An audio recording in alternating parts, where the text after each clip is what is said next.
Hi, Amber. Hi. Thank you for your willingness to be here today. Thank you. I wanted to ask you about any exposure that you've had to the outward mindset concept. Tell me about your experience with that.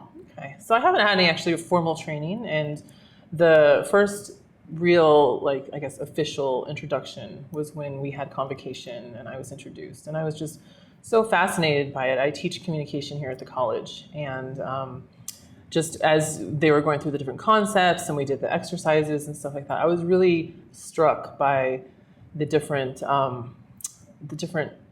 connections that it has to the communication field and what I teach. So my favorite class to teach is interpersonal communication. And we talk a lot in interpersonal communication about relationships and, kind of creating better relationships in your lives. And so I feel like outward mindset really allows us to do that.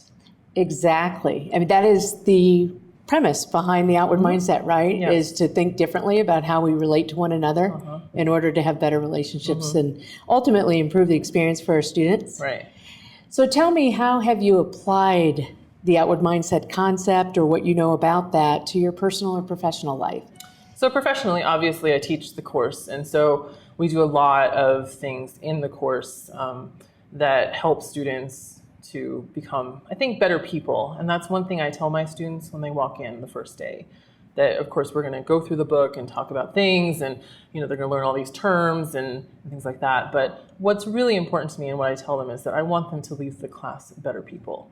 And because when they leave better people, they're ultimately going to have better relationships in their personal and professional lives. And so I think outward mindset really lends itself to that, even though it may not be very, specifically directed, within the communication, but it's definitely very much a part of it.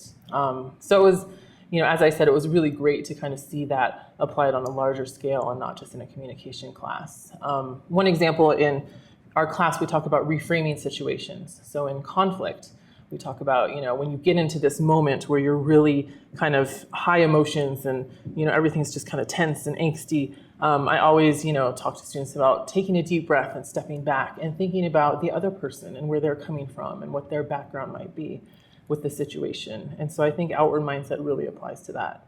So that's something that definitely I've used in my professional life. In my personal life, I was really struck by the quadrant activity that we did. And I was sitting next to a colleague, and we both have young children. So I have two sons, and they are 2 and 5, and they are going through different developmental stages, which can be really frustrating for both them and especially me. And, again, when we get into these conflicts, we have these moments, and one or both of us gets frustrated, and sometimes things are done or said or, whatever, that not my best moment as a parent, right? And so doing that quadrant exercise was really eye-opening, because my colleague and I both did it from this perspective of us as parents and how we react to our children when they do something they shouldn't or something that frustrates us.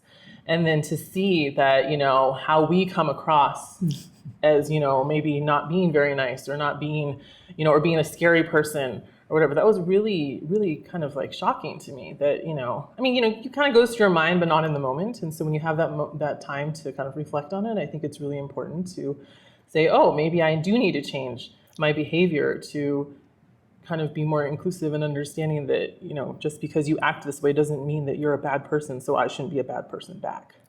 Right. So that was exactly what was talked about. So it was great. So I'm trying slowly but surely, baby steps, right, to apply that, especially in my parenting. Yeah. Recognizing your role in that collusion. Right. And being able to take control of that and change it. Definitely. And the outcome is the important piece. Yeah. And it's kind of working. I mean, we're having better moments, not as many